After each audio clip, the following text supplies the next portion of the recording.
Just a quick reminder that this podcast is sponsored by my online platform, carsboughtformore.com, where you can buy cars directly from the public. But not just that, if you've got part exchange cars that you perhaps want to get rid of, you can do trade-to-trade sales as well. And in fact, I've just listed this very nice Ford Ranger that we've done a project on recently on the YouTube channel, and you'll be able to see that on there, depending on when you watch this. Hopefully it will have sold. But you can buy cars from the public. If you're a member of the public, you can get a free price. It works well for everyone. The fees are much cheaper than you would expect anywhere else, and I'm very proud of it. So make sure you go and check it out, carsboughtformore.com, and get yourself a free dealer account. Hello everyone, welcome back to the Dealerchat podcast. We are back because it's cheaper than therapy. Today should be a pretty good therapy session. We have got Theo from Bowens Garage back again. Of course, you can find him on YouTube, the TED Talks YouTube channel. And we have Mr. Speed, James Alford from Platinum Car Centre. Was Platinum Trade Centre, but perhaps not anymore. There's been a lot of developments for Mr. James Alford, but it is me and the old Motor Trade Mentors crew today, and we've got a lot to catch up on, largely from Mr. James Alford, who a lot of people and other things had asked, is he out of business? Has he gone? What's happened? So we are keen to get the scoop. What has happened, James? What has been going on since we saw you last? Oh, so many things. I don't really know where to start, if I'm honest. I can't remember what the last situation was, but obviously I think I had the van centre just down the road, and we were doing mainly vans as a separate business, and then we had the car centre separate, and that transpired where I moved premises to what I thought was a really nice piece of land, which would have been perfect, built a property on it, and it turns out that Plymouth City Council do not agree with that.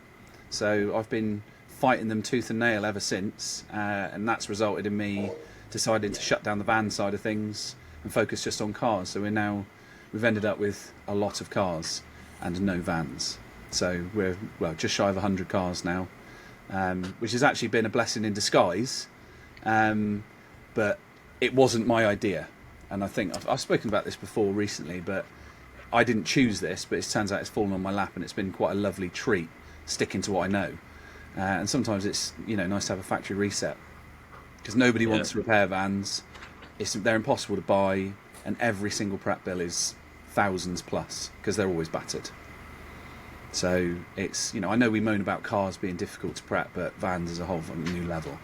Really, it's interesting, isn't it? Because I know it must have had its sort of heyday for you, because you were doing all right with it, and you were even sort of saying to me I should do it at one point, and I guess the market's changed, don't they? Because vans were so strong for a few years there. It was really good news. You did tip your toe into a few, didn't you, Joe, for a time? Yeah, and some of them would fly out, and then the others you'd be sat on forever, and I guess I just didn't really know the market well enough. But yeah, it's a tricky one, isn't it? But so I take it at the moment, this piece of land that you've got. So for the benefit of people who aren't in our WhatsApp group and would have sort of had these updates as they came in, so James took on this new piece of land that was like abandoned for years, wasn't it? 80 years properly. Yeah. And what was in there before? Like, was it just... People had gone in, stored a couple of things there. It's got palisade fencing all around the side of it, so it looks like a commercial yard, but it's in a slap bang in the middle of a residential area. But it's 30 metres away from Plymouth train station. So obviously, part of my assumption, which obviously it's foolish for me to assume, but I would assume that if you've moved in next to a train station, you're okay with noise. Because from our forecourt that's down there, at 11 o'clock at night, you can hear the train on platform 7 turn up, and it's so loud you can hear the tannoy inside the train at 11 o'clock at night. So if you live there, a car dealership working from 9 till 5, Monday to Friday, not weekends, you'd probably be okay with. But it turns out that they're not. And Plymouth City Council isn't either, because they don't want anyone to develop any businesses in a residential area. They just want you to bin yourself off into the outskirts of the city, which doesn't really work.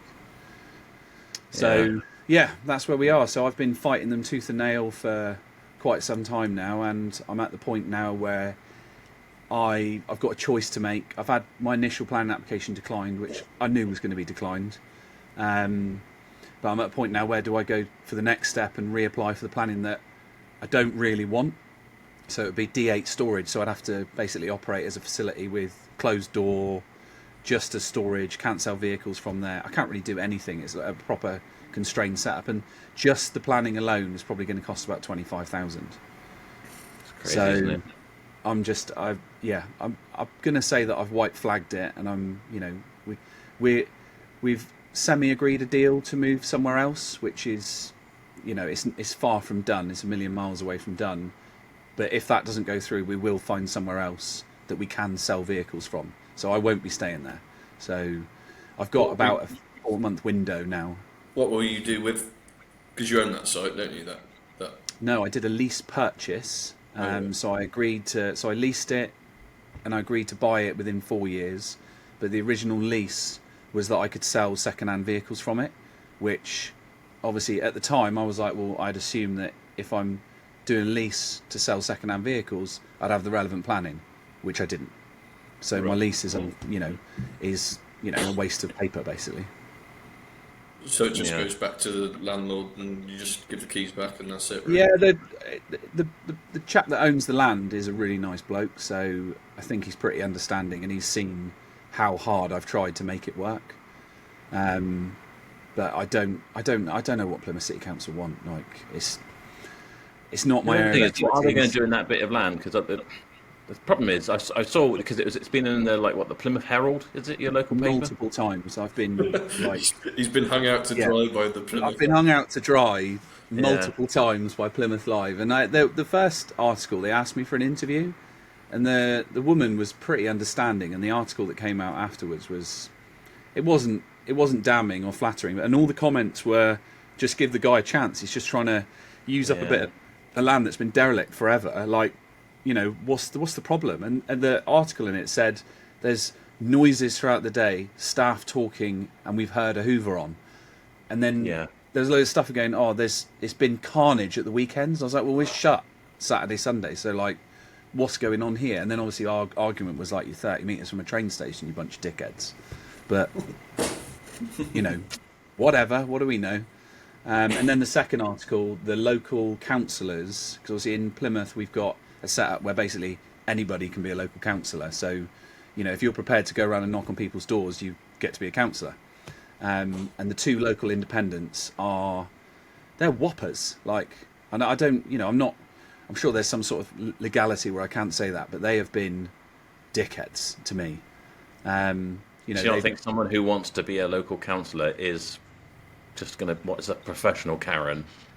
Yeah. They want to be in some drama, don't they? They want to... I would say that. I almost feel like I should try and guess what kind of car they drive. So, yeah. I know. I think I know. I think I know what it would be. I'm not going to say what the car is because I do sell those cars, but I know. I would say, but I don't want to say. I would love to hear in the comments what people think that these local councillors that have terrorised me think that they would drive. I'd love to hear other people's thoughts on this. So please comment on what you think that these knob cheeses drive. I honestly couldn't comment. I wouldn't know. There's so many options There are so many options, but I'd love to hear what other people's thoughts are on what these bellends drive to work. Yeah. Professional. So now you're back in your standard, or the site you had before. How the hell are you keeping 100 cars? I never left. Never left there.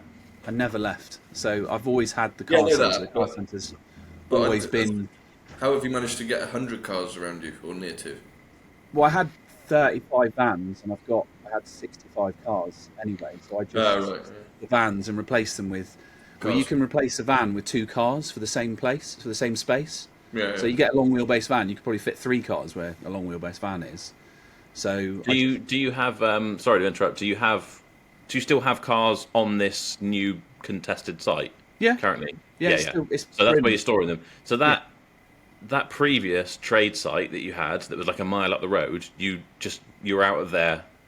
And so you haven't got that anymore. Obviously that's how do I explain it? I'll try and be as coy as I can because it's not personal, but it is and it isn't. So my brother-in-law owned the previous site, and obviously we thought it was time where we went off and did our own thing. So I didn't have a site that belonged to the family. So we were discussed it and it was like, I thought it was smarter when you don't involve family and business together. So obviously moved in light of that, and it turns out I should never have moved. But there's new things that are transpiring, which I can't talk about yet, that if they do pull off, everything will be a blessing in disguise. But you know what it's like in our game. You're constantly trying to pull off a massive move, and it either works really well or it's a crash and burn. There's no middle ground in what we do. It's either full send or full retard. Yeah, that's what you've always advocated in the Mentors podcast, is that give it the full send and see what happens. And yeah, you can't commit to something and not. You can't go in half. You're practicing what you've preached.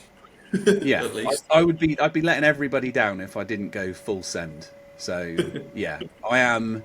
Everybody know that I am going absolutely full send. Yes, it's taken its personal tolls on me. It's been emotional for everyone, both myself and all my family around me, because they've had to endure it as well. But I'm trying, share. Yeah. What is your motivation, James? Why do you need the other site, or is this a want? Or no, I really love the guys that I work with. I know I've said it before, but I like having all these people around, and I don't do it for any sort of gratitude. I don't crave anyone trying to say that I've achieved. I've been doing it such a long time. I don't need to prove anything to anybody, and I've done it in multiple scenarios. Obviously, in my previous business, when I'd separated from my ex-wife, I went and set up again on my own, and I did it on my own. So again, it was that was proof to myself that I'm perfectly capable of doing it. So I don't have anything to prove to anybody, but I just like this environment, if that makes any sense, and I feel like this is what I was supposed to do. And I like I said, I really just enjoy the team of people that I've got around me, and I feel like they enjoy it too. If I feel like I'm getting it wrong, or I'm getting people leaving all the time, or that sort of stuff, then maybe I'd reassess it. But at the moment, I've got a group of people that want to show up to work, and they genuinely enjoy being part of our team. So that side of it, I love it, and I feel like I've got a worth and a purpose. And motor racing is a very expensive hobby as well, so you need to keep plugging away. Well, it depends if you can get someone else to pay for it. How many staff have you got at the minute then? We are at 8 at the moment. 8, okay. And how are they sort of spread across your 2 current sites? So I've got 5 up here in the car centre, and I've got 2 down at the trade centre at the moment, and obviously myself. So that makes, that's 8. So I class myself as an employee because I do all the jobs that they do. I'm not just a one-trick pony that sits in the office. Like, I'll clean the toilets. They don't let me valet cars because I'm fucking terrible at it. Or speak to customers, right? I don't speak to customers unless it's a forced situation. Sometimes I will get dragged into it every now and again, but it's only by mistake. Only if I'm trying to nip to the toilet for a wee. If they catch me, I'm like, deer in the headlights, trying to explain to them that I do advertising. But sometimes it works, sometimes it doesn't. Well, are you feeling optimistic now then, now that because obviously this other thing that you can't speak of, we know about, and I was about to pull it up on the map or whatever, but I better not. That's like the ultimate move, is it? Do you think that's the put? I mean, that's a retirement move, as in that would set me up for 7 years. So I've just renewed the lease where we are here, and that would tie in with the lease there. So I'd have 7 years of, I would class it as clean air, with all the relevant permissions that I would require. And it would, I'm not saying it would reduce my stress levels, but it would certainly give me it would give me clean air to do what we do best, and progress. So yeah, I always feel optimistic about these sort of things anyway. Like, if you don't feel optimistic about it, don't do it. You've really got to G yourself up for it, otherwise you won't be able to put in 100%. Yeah. And how are sales in Plymouth, in your market? It's a peculiar industry at the moment. Obviously, I know you guys spoke a few weeks ago about how margins are tighter. Yes, they are tighter.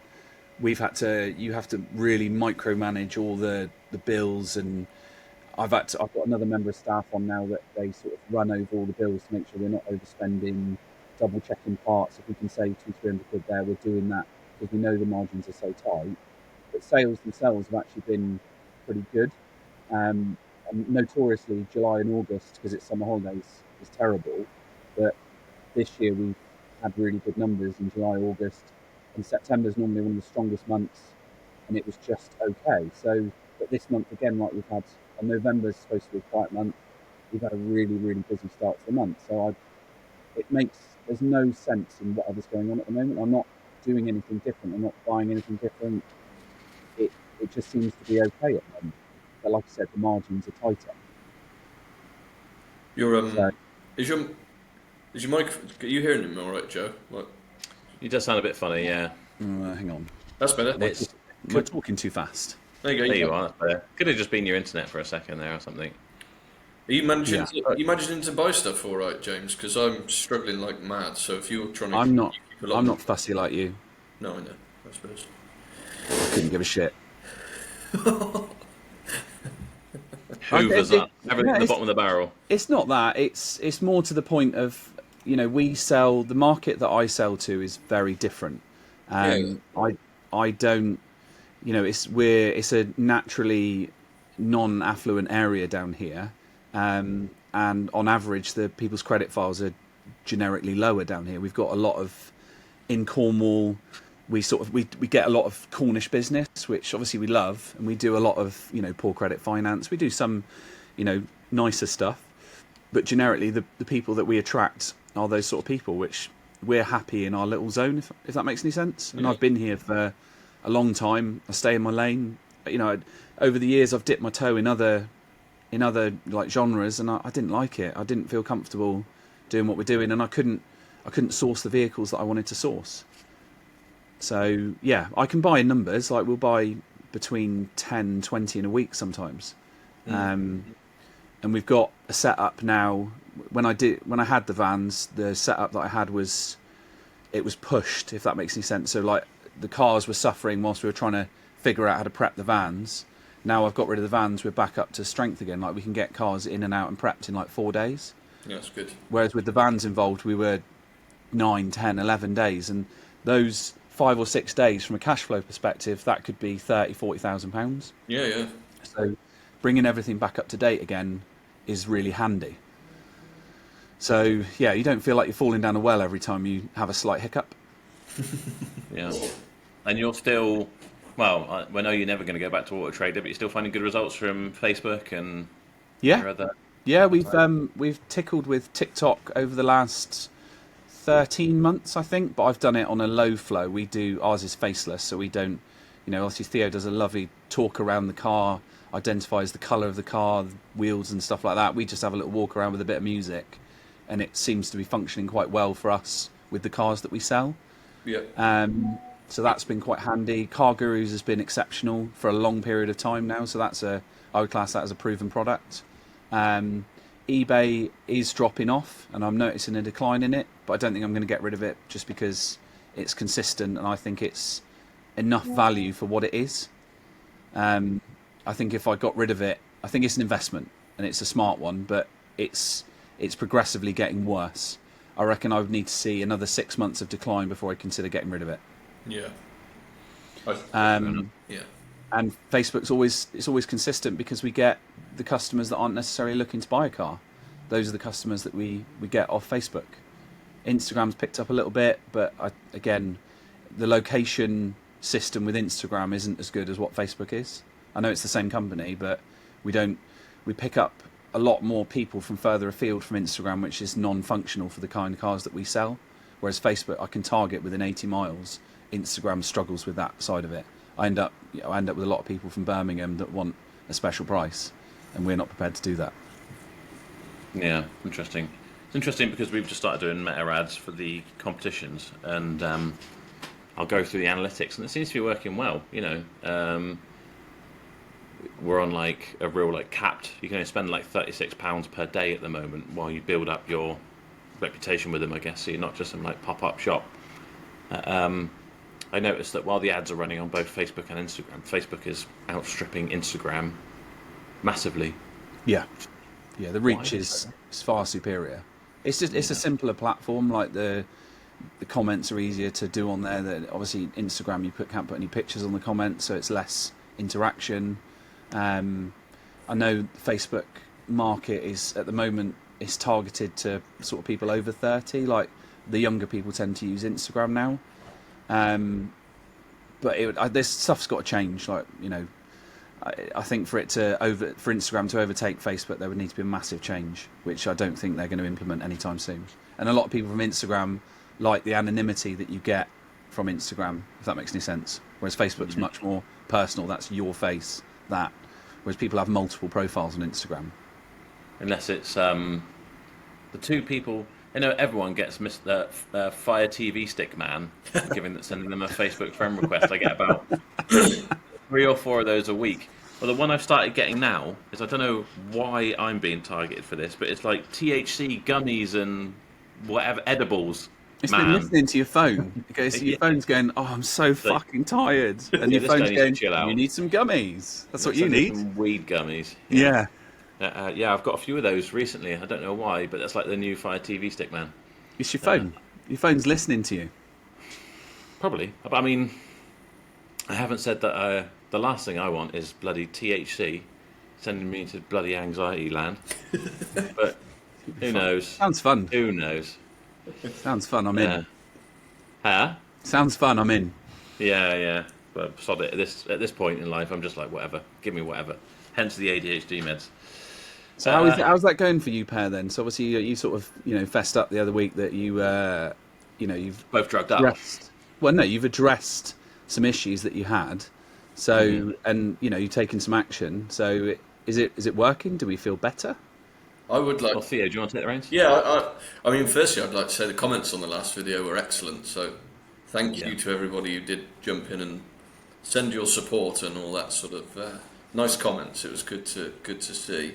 I'm feeling a million times better, to be honest. It took 8-10 weeks for it to have a proper effect, but I do just feel a bit more zen. I'm not waking up in the morning and like in a world of anxiety trouble. Dreading getting in the car. You sit in your car for 10 minutes and readdress the world. Yeah, none of that anymore. But it's a good decision. There was a guy in the comments actually who said that I should try and get off them as quick as possible and that sort of thing. But yeah, I'm just gonna. I feel 1,000 times better, so I'm just gonna ride with it for a bit. And I think it's what personally I just want to address because why not? Someone there saying you should get off them as soon as possible, and someone else was like, isn't there any other options other than popping pills? Could you not do some exercise or whatever to naturally boost your endorphins and whatever? And it's just, I know it comes from, I don't mean this in an offensive way, like naivety, just don't understand. Like people who usually are going to the GP and saying, look, I'm really struggling, have tried everything. But also, if you genuinely are feeling really low and, unmotivated, down in the dumps and just not being generally nice to yourself, where are you going to find the motivation to get up and start hitting the gym and do all that sort of stuff? Sometimes you need a bit of outside influence to kind of help you get back on. And the other thing with taking the drugs. When I was really struggling, it was like, drag yourself out of bed if you could, get to work, get home, not really say much, go to bed and do it again, and you're like just going through the motions. So the thought of getting up I get up pretty bloody early, not as early as James, he's up before he goes to bed, but yeah, I'd have to, I'm not going to the gym at 5 o'clock in the morning, it's not happening, before then going to work for 12 hours. Maybe I should do some more exercise. Hopefully I will do now, I'm feeling a bit more perky about things, and maybe, obviously it's the wrong time of year to be doing outdoor stuff, but... Disagree. Skin's waterproof. Oh, that old chestnut. The rain and the cold is miserable. What I would say is there's a lot of fitness influencers out there that are like, go out, take a run, go out on your bike. Everyone forgets that's fucking lonely. Like that is it. And the problem is when you go out running or biking, you are alone with your thoughts. At least when you're at work, you can bounce some stuff off someone, or you can go and interact with someone. When you go into that place, you are on your own and you have to sit with your feelings. So I can understand how you guys would sit there and go, that is the fucking last thing that I want to do, is address what's going on inside my head for an hour. So yeah, and that's how you end up, interacting with your phone, doom scrolling and that sort of stuff. And, yes, you can do a bit of work and that sort of thing, and you feel like you've achieved something. So I completely get it. And I fully appreciate that people that would have been listening to it last week weren't just people in the trade, it was people that have got their own businesses, it's normal members of the public as well. And it was probably very easy to sit there and listen to it while I was on holiday going, what the hell is this kid moaning about? But yeah, I mean, I think it does have its stresses, but taking the step to address it was a big one, and now I do feel an awful lot better about it. So, well, I've taken a leaf out of you gentlemen's fine books, and I've put my hands up in the air and said that I wasn't feeling. I felt like I had like a fog on me, and I've had a lot of stress over the last 6 months. So I did one of those manual TRT tests, the testosterone replacement jobbies, and I was, as I thought, I was low. So I'm 2 weeks into it now, and I feel like a transformed person. I feel there's so many. It's not massive, but there's loads and loads of little bits where I'm like, oh, that feels different. That feels different. Like I feel a little bit more motivated to do this. Like sometimes where I really struggle to just pick myself up and get on with it. Now I'm like, oh yeah, let's go. And like my friends would say, oh, we're going to nip out for a pint, and I'm like, I couldn't think of anything worse right now than peopling. Like, even though they're my friends, and they noticed it as well. They said to me, like, what's going on with you? And I was just like, I just want to be on my own at home. But now I think it was that. Now I'm back in it again. I'm like, do you know what? Yeah, I do want to come out and have dinner on a Tuesday night, like, and chat shit for an hour. I'd like that. Whereas before I couldn't. Not, I didn't want to, I just couldn't do it. So sometimes it's just taking some steps and figuring out what's going on with you, because we're getting to the age now where stuff doesn't work as it does when you were 20. You're not as tolerant of anything.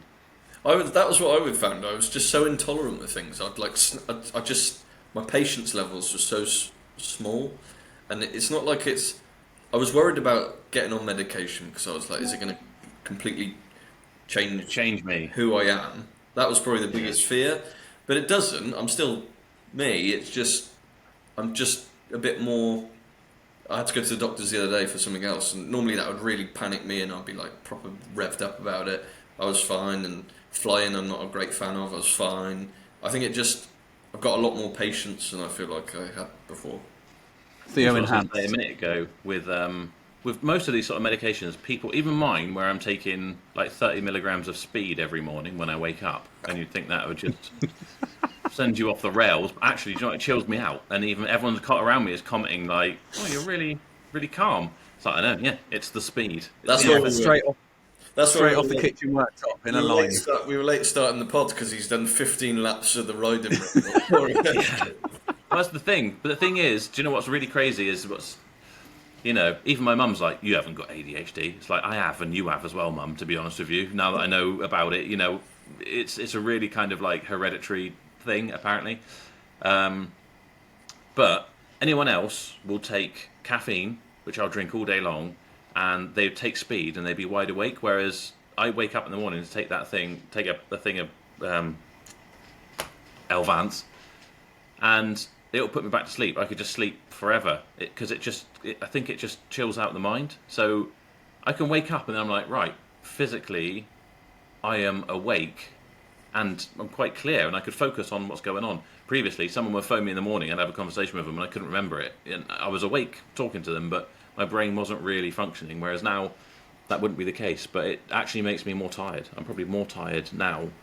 But what's happening is I'll get home and like, right, washing on, sort the dishwasher out, let's cook some food. Whereas before I was like, I can't fucking ask. And just sit on the sofa, order some food in, scrape the rubbish and the recycling into a corner. I'll deal with that later.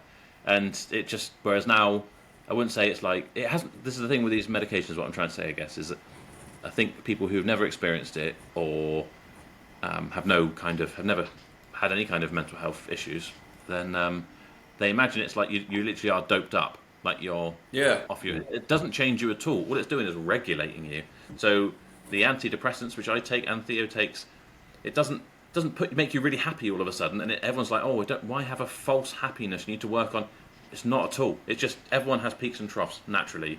This kind of helps you stay a little bit more consistent, and that's simply all it does. That's what I've noticed. Like if something goes wrong at work or whatever, it ruin my day, ruin my week, I just sort of, it doesn't get me. So I'm just like, oh well, it is what it is. Yeah. Sort of thing. It just mellows you slightly, I think. So yeah, but I mean, we've all got problems, haven't we? But it is what it is. It is what it is. Yeah, for me, with taking the ADHD medication now, like I say, it's just kind of it's giving me a bit of calm in the mind. I thought, to be honest, there's whole documentaries out there of people who take like Adderall and they use it for like studying. It really helps them focus, and I was like, wow, this is going to be, Limitless. Yeah. The film was kind of like loosely based around the idea of Adderall. That everyone takes it to study and do whatever in it, like unlocks your brain. I was like, I'm going to be a superhuman. Not only am I already like really ambitious and driven, this is just going to like laser focus me, and I'm going to like Superman. I'm going to look at a little job, and my laser eyes are going to burn it away. I'm just going to smash through it. And that's not really what it's been like. In fact, I've kind of been like, why am I so like anxiously determined to get 1,000,001 things done? I'm stressing that I need to get a YouTube video out. So what happens if I don't? Like, it doesn't matter. Am I really worried about getting some more views or subscribers? It's not like I'm not going to eat tonight. And it's actually, it's been interesting. So it's probably quite liberating just to not be stuck in your own, dungeon in your mind, just to be able to sit there and go, actually, that these are the consequences. Are they real consequences, or are they ones that I've made up myself because I beat myself up too much? So it's probably, released you into a sort of space where you probably can be more functional, and you're not constantly killing yourself. Like I've suffered from that in the past, where if something unpleasant happens, it would ruin my week, and I would lose 4 days of my life, and I'd be miserable as shit, and I'd worry about it. And some of these things you just can't worry about. They're just things that happen. It's a problem. There's a solution. There's nothing you can do about it. And, it is a tricky situation to be in. But like I said, if you've got a more relaxed mindset towards it, you're going to make a more efficient decision anyway. Yeah. Definitely. 100%. Yeah, so, all good. I could probably do with a stronger dose, I reckon, because I'm probably still a little bit scatty. But on the whole, very good. Good. So on the note of exercise, I've been I think I've spoken about it a few times before. I've been a member of a CrossFit / hybrid gym for 15 years.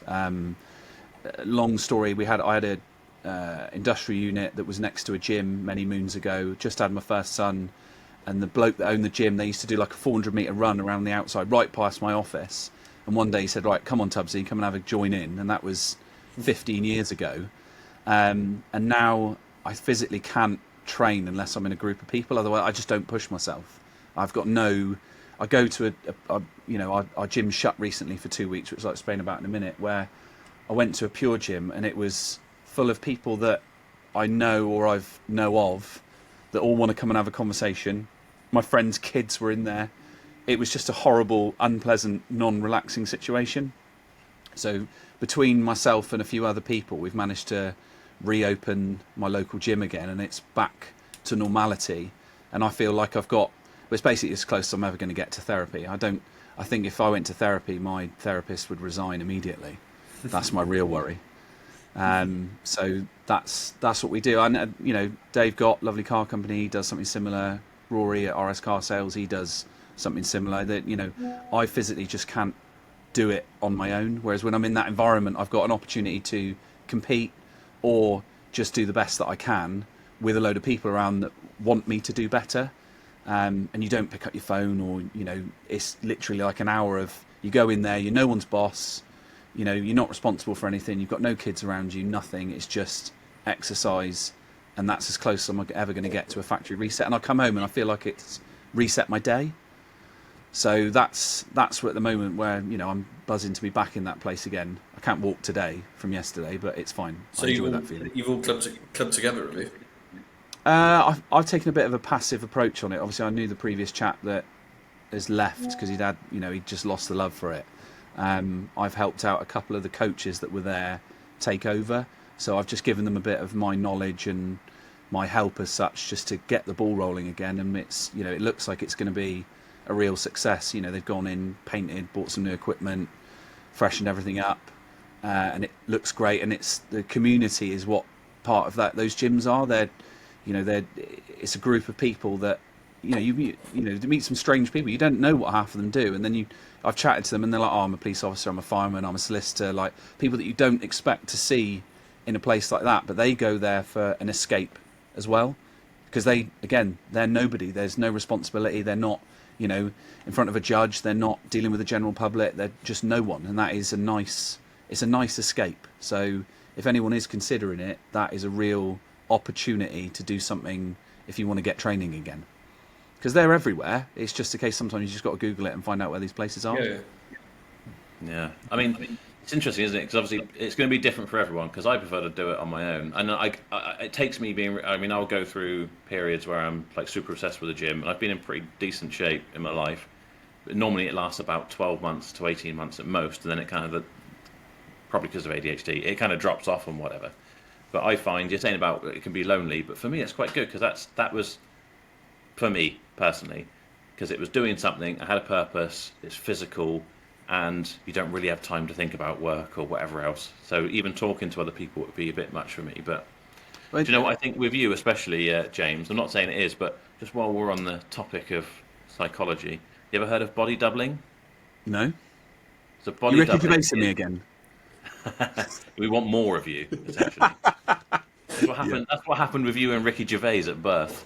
Yeah, snuck me. He's gone off to the lovely life in Hollywood, and they put me in Plymouth. Exactly. Body doubling is like where, and people might just click with this. So it's what would be interesting to talk about, because I've definitely experienced it. So you're at home and you can't get on with doing your housework or decorating a room or whatever. If you've got someone else around you, suddenly you can do it, and it's people use it as an actual motivation technique. So some people, like a friend will come over to visit them, and all of a sudden, while their friend's there watching TV or whatever, they'll be sorting out the house, the stuff that they've been wanting to do, and it's a real like kind of psychological thing. You can't find the motivation until there's someone else around. So when you say about going to like a gym club or something, it can be the massive difference. You've got someone else there who's doing it with you. You're not just doing it on your own. You're not a weirdo or whatever it is, whatever causes it. But it's a real thing. Well, I was in the same position as you, Joe. I thought I used to do my training and stuff. I did it on my own. I was like, this is the only way I can do it. I'm in control of my destiny. This is my happy place. But when I obviously got called out and said, right, come and join in, Tubbsy, I was like, oh, okay, so you think I'm a little bit rotund. I need to sort myself out. I thought, do you know what? I'll give it a go. I'll give it the time of day. And I would never have done it if someone hadn't called me out. I would have carried on doing what I was doing. They just said, look, come and get involved, which is what a load of Dave Gott was the same. Someone just said to him, like, come and get involved, give it a go. You might be all right at it. And then before you know it, you'll meet someone that you naturally gravitate towards in the gym. Over the 15 years, I've probably had 5 or 6 people that I've naturally gravitated towards that have similar mindset, similar build, similar like achievements, and you end up training with them, and you feel like you're on a journey together to achieve stuff. And like if they go on, I'm training tomorrow, 9 times out of 10 I'd be like, oh, I really can't be bothered. But because you know that they're going, you go as well. You're like, oh, I'm not going to let him down. I know that he's trying, and in these places, like if you finish last, you get claps the most, like because you're trying. Like they know that you're at the beginning of your journey. Like nobody really claps for the person that comes in first place.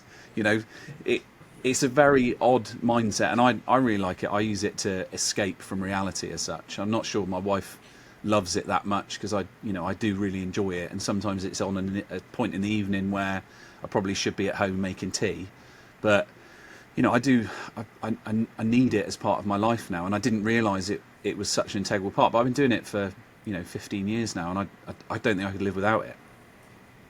It's good. And also, you can drop in these places. You can drop in to anyone that's at a CrossFit gym affiliate or a High Rocks place and you just pick it up like it's normal, and they're like, oh, welcome, welcome. There's no weirdness. It's just like you're all coming to do the same thing. Just get on with it. Like I did it once. We went to something up in Birmingham, and it was CrossFit Digbeth, I think it was. And I just signed on online and went in, and everyone was like, "Oh, hi, you're welcome. You've done it before. Get involved." Within 4 minutes, it was like I was back at home. It was super cool.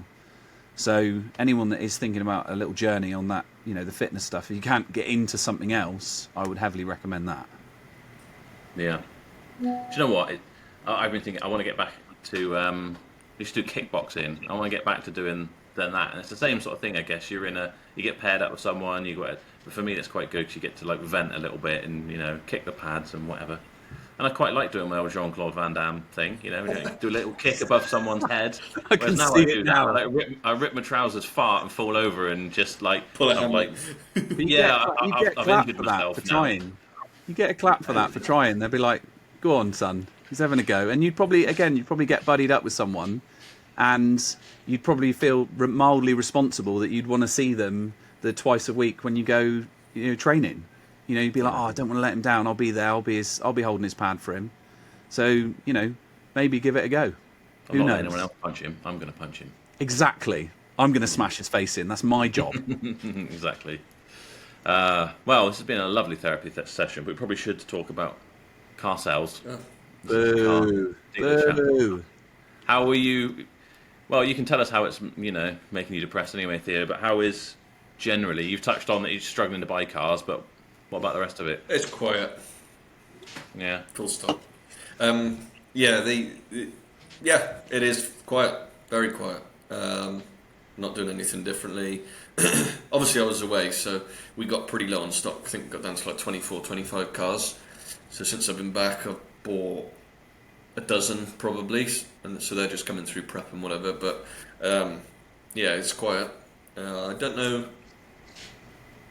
Maybe people are waiting for the budget or whatever it is in November, I think. But yeah, it just seems to be very slow. Very slow. But been here before, so we're not going to panic. Trying to do a few trade bits and this and that just to keep the wheels turning. We sold one on Monday. We got 2 test drives today. So if you can do like 3 or 4 in the week, then it just about washes its face. But it's not pulling up any trees, certainly. Changed the prices, but I'm not sure it's the prices that are. I don't think it's the prices that are causing it, to be quite honest with you. I think sometimes if we just drop a price by a little bit, it makes me feel like I've taken some action to try and rev things up again. Yeah. I don't think it is the prices that are causing. I think it's just general. We're very similar to you, actually, James. We had a really good July and August, and then September was just okay, and then this month's been. I think we did 5 last week and 4 or 5 the week before, so it's just very, very steady. Whereas in July and August we'd be doing like 8 or 10 a week consistently. But we're not panicking. It is what it is, and we've got dealers dropping like flies down here. We've seen a lot of forecourts disappear overnight. So it's not some of the people that I know that have disappeared are people that I know and I would say hi to and I've been pleasant to. Some of the people I just don't know, but I don't wish it upon anyone, and it's worrying to see, but at the same time it makes us more determined to ride out the storm, because when it does turn back on again and it happens again properly, it'll be good, the juice will be worth the squeeze. I noticed Rob was chatting about it the other day, and he's like, look, whatever this is, I'm going to see it out. I think the current government is a massive factor in what's going on. I'm not a political expert, far from it, but I've noticed ever since it has been the case, it's been difficult for us. So something will change. I don't know what it is, but it will change, and we'll be there ready when it does change. It seems more at the minute, because we don't do a lot of finance and stuff, most of the cars that we sell, because it's older people, they change because they fancy a change. that's normally our sort of customer base. Whereas at the moment, it just seems to be the people that are buying cars are the ones that have they need to buy another car because their other car is broken or crashed or whatever. So like the two, or the one on Monday and the two this afternoon, all of them are necessity buys rather than wanting to buy, which isn't normally the market we're in, to be fair. So, but the workshop's very, very busy, really busy. So I think people are maybe just pumping a little bit of the money they do have into just keeping their current cars on the road until they see what happens. I don't know, but yeah, it is a shame to see these dealers dropping. They are. I don't think it's just where you are, James. It's everywhere. They just seem to be coming and going as quick as a flash. Yeah, I've got some friends that are in the like IT industry, and they were saying to me that they've never seen so much talent on LinkedIn without work. It's these highly qualified people that would demand £100,000 a year are out of jobs because the big companies are just laying off these. Because it's this, I think it's the uncertainty. I don't think it's the lack of business or sales. It's general uncertainty, and employees are the biggest commitment out there. You know, I think every single one of my staff members gets paid way more than what just the one unit's rent is. You know, they are the commitment, not the building itself. They are the commitment. The only bit I do struggle with, or don't understand, is why the prices at auctions are so high. Unless it's just me who's quiet, but I don't think it is. So I don't understand why I tried to buy. I probably bid on 15 cars yesterday, and I got one. And there's a lot of people that are changing their business models. So because they think that they're doing something wrong. So I've seen some friends that are dealers where they've gone from selling £40,000 cars to £10,000 cars to 15,000. Everyone's sort of jumping around in the market trying to figure out where the oil is. When realistically, if you've made a commitment, stick to where you are, and it'll, I think you just got to sit tight. Like, know what your market is. We've managed to buy 3 nice cars privately this week from people coming into us. Brought a trade to tech car, Joe, on Friday. Suzuki Vitara. So yeah, the last 3 or 4 cars we've bought have all been privately and local, and obviously I'd love to be able to just do that all the time. It'd be so much nicer way to do it. Very time consuming though. It is. That's the bit that I don't have. I don't have the time. It is. But it's still 20 minutes, half an hour minimum with that person, talking them over the car, paying for it. It's not an expensive transaction, but it's an expensive transaction of your time. Yeah, but half an hour for the margin that I'm making on that car rather than one I'm wrestling to get out of auction with every other person. Yeah, I get that. It makes sense. It makes sense for you. I can't. And it's not like I've got to have. It's not like I've got to have 100 cars in stock. So, if I can buy six cars or 8 cars a week, then that's absolutely ideal, really. So yeah, hopefully we can do some more of that and not have to fight in the auctions so much, because I find that really bloody time consuming. Like yesterday, I spent 2 hours looking through all the cars. I bid on 15 of them or whatever, and I bought one. I'm like, that 2 hours hasn't been very well spent, because it's the car I have bought has got a small margin. Whereas I suppose you look at 30 cars and buy 20 of them. That's the difference.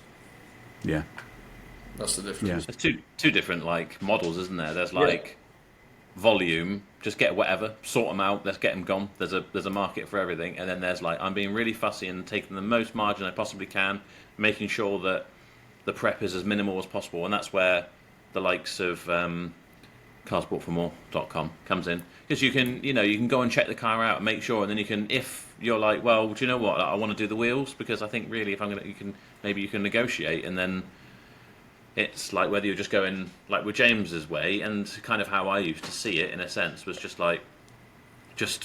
get the pitches, get the holes on the pitch filled, and we'll figure it out and get them sold, and let's be turning the numbers over rather than fussing over minor little details. I think that's kicking me in the bollocks on price. That's the other thing that makes it difficult to buy. But I was offered a car the other day from a trader, and he wanted strong money for it. There was still a bit of a margin in there, but then I looked through all the pictures and all the wheels needed refurbing, and he was like, I never ever refurbish wheels. I'm like, well, I refurbished a diamond cut. I was like, well, I would do all 4. So all of a sudden, there's a £400 disparity in what he thinks the car's worth to what I think the car's worth, because he wouldn't ever do the wheels and I would always do the wheels, and you're like, well, so that makes it difficult from my end to get the right. We've all got different prep standards, haven't we? And that makes it tricky as well. Have you bought anything? I suppose you won't tell us, Joe, because you'll save it for videos. But have you bought many exciting things? I see you were out on the road very early the other morning. I was, yeah, going and picking something up from auction. Something exciting. I'm going for that opposite. Well, actually, I'm not going really for that opposite model. The opposite model of James would have been, buying real nice stuff to kind of retail them on. Obviously, maybe we'll retail again at some point in the future, but I don't want to retail at the moment. I want to be doing trade deals and whatever, and I feel like our way of doing that is getting the stuff that needs a bit of work, but has got a lot of potential that other people have put off, and we can fix up and make some content out of it, whether that be it's a non-runner, it needs an engine, or it needs a bit of body work or something, or whatever it is. So they're the sorts of things we're doing. So yeah, I went off and picked up a Golf R estate that needs a bit of work. Nice. Yeah, kind of taking some more gambles, really. Mischief. General mischief. Yeah, That's what we class that as. mischief. Yeah. But also getting back to the things like I mean, when you start out, you're buying a few and you fix them up yourself, and you're like, oh, I've got this much profit into that one, and I've polished it up and whatever, and you kind of, you're involved and you remember every car and you kind of know everything about every car. And you get to a certain stage where it's just like numbers on a spreadsheet, and it's just like car comes in, someone else deals with it all, it's gone, you've forgotten about it, and it becomes far less personal. It becomes like far less about the cars and fixing them up. It's just it's literally a product, isn't it? It wouldn't matter if it was like washing machine sat on your forecourt. You just like get them in, get them looking good enough, get them sold, and and that's it. So I'm quite enjoying being back, like deal hunting, and you're going to get some satisfaction from buying something relatively cheaply for what it is, putting that time and money into it, and then selling it for hopefully a good profit, and you're going to get the satisfaction from seeing the process. Yeah. And then hopefully leaving a nice profit in it for someone else as well. So then maybe we get to meet more dealers who want that sort of stuff, because we'll almost like get it prepped for sale and then trade it on, and we can almost see who it goes to and what happens, and they get a bit of free advertising from a video maybe. Yeah. So, but it's a lot more time consuming than just standing there saying this customer was an idiot and all that sort of stuff. Which we loved, by the way. We loved that. Yeah. Well, there's still time. We did we reviewed a Lidl power tool the other day, and that was very popular. But that was a nice, easy video that we could make. And bloody hell, I had another YouTuber get in touch, and he was not happy at all. He thought I'd stolen his whatever. He'd never done an impactor, and I think the correlation between the videos was that he also put a Lidl thing in his thumbnail, but differently. But I got a right telling off that I was whatever. Eat shit. Get your legal team out, or don't. Well, just type Parkside into YouTube, and there's hundreds of people doing it. Like nothing's original. Like come on. Well, like what can I? No. I reviewed a Skoda Superb yesterday. Sounds boring on paper, but it's a bloody nice. I've seen that. And it's very nice. Yeah, Theo, can you not do that, please? Because I've reviewed cars in the past, and I just shouldn't really be doing that. Yeah, but then how many review videos are there of those cars? That's what I'm saying. Like, how can I? Well, exactly. Why do we need yours? Don't do it. It's copying. It's naughty. Carwow have reviewed every car in the history of the planet, so therefore nobody else is ever allowed to do any more review videos of anything ever again. It's not like anyone wants your personal opinion on it and your spin on it and your different view from a car dealer. Who would want that? Exactly. Scandalous. How is your Skoda Superb going? Because you've tried a couple of things that are a bit different for you. Yeah, sold very, very quickly. Lovely car, and decent margin, hopefully. Although we've had to put brakes all round and 4 tyres and all the usual. But it was nice to have something like that. I don't think I would do it all the time, because the cars we try to avoid, we keep saying about this, are aspirational vehicles. Which sounds stupid, because obviously if you've got an aspirational vehicle, it's cars people want to buy in theory. But aspirational vehicles are the cars that just attract, probably going to pen myself into a corner here, but attract sort I'm of excited to hear how you navigate these words now. Yeah, I'm excited about they this. attract the sort of customers that I don't necessarily want to be entertaining.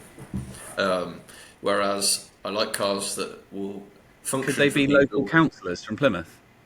Well, that's for you to say. That's not for me to get. I don't know the local councillors in Plymouth. I have some very nice local councillors here in Ross.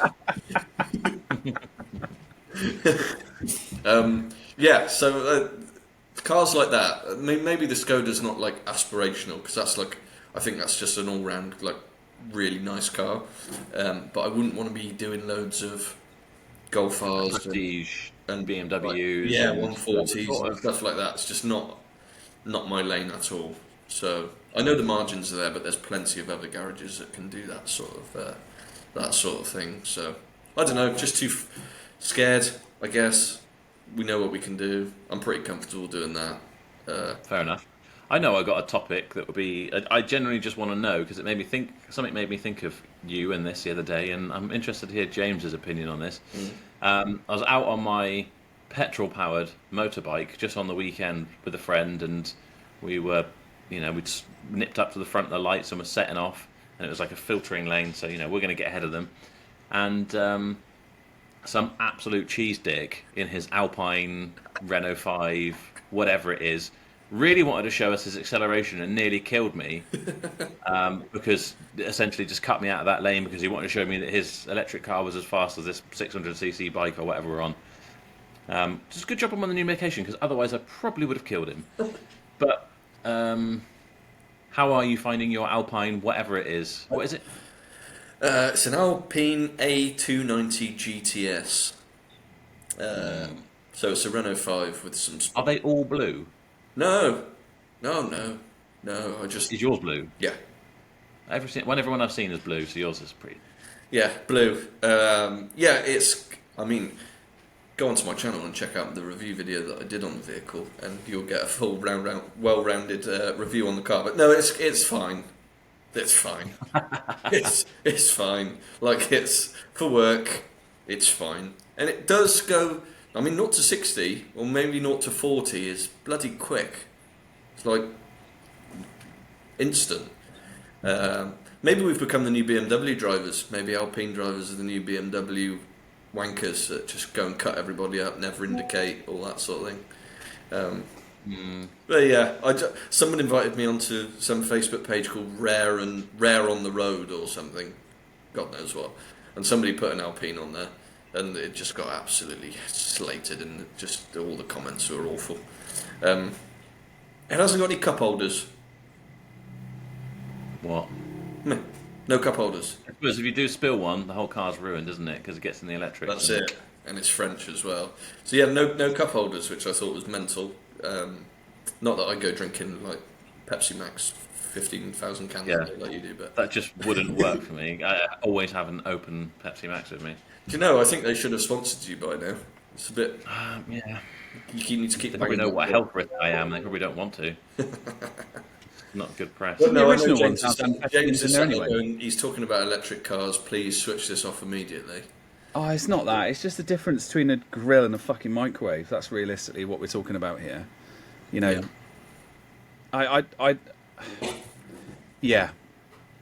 It's a beautiful looking car, but the no noise, the no feel, no touch. You're basically removing a massive part of the joy of owning a motorised vehicle. Which is why I'm not saying it's a bad thing. That's why I've kept the other one. Like, there was no way I was just having an electric car to yeah, it's just it's just the vibration of an engine underneath you when you get in a vehicle. Like, regardless of what it is, it's something. But like.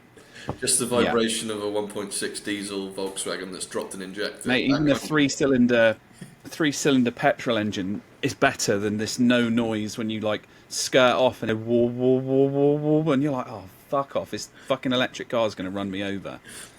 So pisses me off. I don't really have any strong feelings like against them. I kind of want to be quite open-minded and like, oh, don't make a noise. It's like, well, they do. They make like a kind of electric noise. So if you want to think of it as like a spaceship, it makes these like noises. But I think the way I'd think about it is the only thing that got me half excited was the Hyundai Ioniq 5N. because it had fake gears and it makes rev noises and whatever. But They had them at the. the noises sound like a PlayStation 1. They You had know, them at they're the ring, very... they were ring taxis, weren't they? At on the Germany trip, they had those. Were they? Yeah, they look pretty. Oh, no, but I mean like the electric Oh ones, you yeah, know. yeah. Yeah, the electric ones. So It's still they fake. got like fake Like, gears and they like you can set the whatever and... yeah, but it's a lie. It's still a Yeah, lie. that's the thing. I feel like that. You go out and you're like, oh, this is quite cool. This is quite neat as a novelty. But then it's almost like going on like my racing simulator, which I like going around the Nürburgring, and it's just like, oh, that's good. But once you do it for a little while, you're like, yeah, but it's not really real. You know what I mean? That's kind of how it feels. It's a bit like you're playing a PlayStation game if you're driving one of those. From You what don't I've get to feel heard- warped discs on a fucking simulator, do you? Yeah. From what I've seen, lots of people are dipping their toe into Teslas in the used market, and they seem to be absolutely pumping them out the door. I think Harley Trent's Unless they go wrong. them, and yeah, I think Dave Gott's doing loads of them, and Yeah, Rory's so we need to trying get to Dave do- back on because he's almost like he's doing loads of electric stuff now. But I think his repair bills are as an average are down. Maybe you get an expensive one every now and then. Tesla parts can sometimes be hard to get, just like a lower arm or something. But I would like to try a couple. That would be. I think we'd do quite well with those, to be honest. But it's always that first step, isn't it? I'm just frightened. But yeah, I love them. I loved them for a while. Only Tesla Model 3 and mainly performance, if I could, or long range. Apparently, you don't want like the standard ones. And did pretty well with them. You'd only nick like a couple of grand margin out of them, which people probably think is great, but on something like that isn't. But then what happened was there was just one period where I think I had like 2 or 3 of them in stock, and the prices were just nosediving. Yeah. And all of a sudden, you haven't got any margin left in them, and no other stock really drops like that other than electric cars. And it's pretty damn terrifying. You're just like, oh shit! I had 6 grand profits out there, and now it's gone, and I've still got to sell it to someone and warrant it. And that was a real boner killer for me, to be honest. I think the broader picture ultimately is quite deep. This, but I don't think people will be owning cars in the fullness of time. I reckon within 15 years, people won't be owning vehicles. That's what I think. I've started taking the bus, if that's any help. I fucking love taking the bus. Like, I didn't realise, like, Day Rider was so... I've got a bus stop, like, 100 yards outside my house, and I've only, probably in the last 12 months. And, normally I get a lift places, or, like, you get an Uber or something. And I thought, yeah, fuck it, so I'm going to take a bus. It's fucking brilliant. Right at the front, big rail at the front. Like, you can see everything. You can... bird's eye view of everyone. I had a great time. And you arrive at the pub and you're like, I've achieved this by myself. I was not expecting you to jump on here this morning and start telling me that you're catching the bus. Have you got? You haven't got a bus pass. You haven't got a bus pass yet, have you? You're not quite there. I'm nearly old enough for a bus pass. But yeah, that's another one. And I took a train the other day. I've always been dead against trains, but we sat down and because they're quite expensive. We sat down and figured out how to get the cheapest way of going to London, because I normally drive up, pay £60 a day parking, and it all works out. I added it all up and it's actually quite expensive. So I thought, right, I'll tell you what, we'll give it a go on the train. And we managed to go first class for £230 return, and you get a wine, some snacks, and it was a pretty nice 3 hours, and I didn't have to worry about any parking. And these simple things I've started to try and enjoy as I go on, but I'm just not there with electric cars. I'd rather take a bus or a train. It's funny because that's how I feel about public transport now. It's almost like I guess it's a real privilege. I have to put it out there before we say anything, to look at public transport as like quite a novelty and an exciting. It's a fucking hoot. It is a fucking hoot, especially like relying on it. A lot of people are relying on it, but I feel like it's a little adventure. Yeah, it is an adventure. Yeah, so we've got a holiday home in like North Devon, and by the seaside, sort of Sidmouth way. And there's like a bus, so we'll walk to Sidmouth, which is about 3 miles, and get the bus back, but it drops you off like a mile away. But like it's loads of fun. Like it's a proper treat. And now I look at all the buses and I'm like, I can get there, and the app tells you how long it's going to take you and when they're going to arrive, and I feel like I've achieved something. I bet there's some magnificent people watching going on when you're on the bus. Yes. If you enjoy people watching, it is like obvious. The bus is and the smell of urine. Excellent. Yeah, no, the urine's pretty low down on the smell scale. Like, there's much worse things that you can smell on there. And I noticed the advertising inside the buses, because they've got like billboards inside the buses. depending on where you are, changes, which I really like. And it was something that I hadn't noticed until I'd taken the bus a couple of times. So, like, when you're in London, it advertises, like, cool, funky stuff, hip stuff. Whilst you're out in Sidmouth, they advertise Velcro shoes. So, like, it's quite a difference as to the audience, as they know Tenor who's lady, taking the bus. Yeah, tenor lady, Velcro shoes. So, yeah, it's a bit of a treat, which I've started to enjoy later on in my life. You're going to be going on European coach holidays now, then, are you? No, I'm not there yet. Not there yet. Do you think that's a little bit because you're? Like, I think with me, like taking normally I would have to drive because I need to know that I'm just going straight there. We're not going to have any problems. If I'm stuck in traffic, it's on me. I'm in control essentially, and I've got a vehicle there to get back whenever I need to. It's like a bit of a control, and I feel like now if you take, it's almost like relaxing a little bit. Like just got to go with it. Yeah, I you are hated that. you are allowing yourself to be at the mercy of public transport. So you've got to accept that it could potentially be not reliable.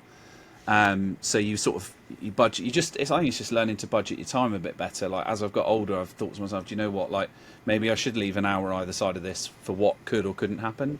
And then the experience is much more enjoyable because you expect the worst and something better happens. That's what I find with public transport. Like everyone goes, oh, it's going to be late. It's going to smell like piss. It's going to be horrible. And like you get on, the bus arrives on time. It doesn't smell like piss. So it's fucking great. And, we get on there, half cut a lot of the time. It's hilarious. And everyone's probably quite friendly. You're expecting them to be dickheads. Everybody's friendly on the bus. Everyone's friendly. You might meet someone who's quite nice. And I didn't realise most buses you're allowed to take a dog on either. So that was fun. So we take the dogs on the bus. The dogs love the bus. Just little things like that. You just didn't know until you try it. Do you reckon they'll let you take the? Do you reckon they'll let you take the tortoises on? Yeah, you can put the tortoises in there. So, yeah, definitely. But yeah, the dogs are absolute hoot. They just sit there and they just look around at all the people and they're like, this is fascinating. And there's probably all the smells as well, which probably send them into overload. Yeah, it's cool. Is there anyone else wants to cover before we knock it on the head? No, the strong therapy session. So 10 out of 10, boys. We've covered a lot there. Yeah, we have covered a lot. So not to do with cars, but people aren't here for the cars. This is their they have to deal with cars all day, every day. They're not here for the cars. Yeah, they're here to see us breaking down live in front of them. Well, not yeah. You know what? I get quite a lot of messages. A lot of people are quite glad to see the dealer chat come back.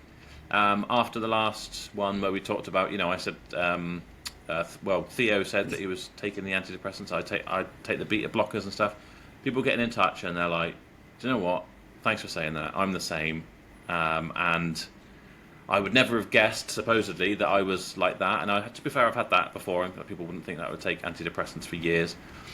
Because God, you feel like you've got everything switched on. I definitely haven't, but that's what people perceive. I think it's quite nice. Personally, I'm very glad that you've found the time to get them back going again. I think they're good for me personally, and I'm sure James is the same. But also, I think people that are watching them do enjoy a bit. It's everybody else. Like don't get me wrong. Like we all get. You put yourself out there on the internet. Like like some of the videos that you've put out. A lot of people don't realise that. 10,000 people view one of these videos. That's like having a full football stadium of people, eyes on you. And out of those, even if it's 10% of those people that can relate to a little bit of what we've done on here, we've done them a public service. There are going to be people on there that, want to give us a little bit of a hard time or disagree with who or how we are. You always get that when you reach masses of people. But the majority of the comments are lovely, and it's really refreshing. And the good comments outweigh the bad comments, which makes it feel like we've done something okay. Yeah, totally. And that's what I enjoy about it the most. And that's why I feel like I'm happy to give up my time, which I don't really have. And I enjoy chatting to you guys. We get to do it on camera. It's a bit of a treat all round. So there's a lot of wins in this situation. The unpleasant comments are definitely outweighed by what we get from it. Oh yeah.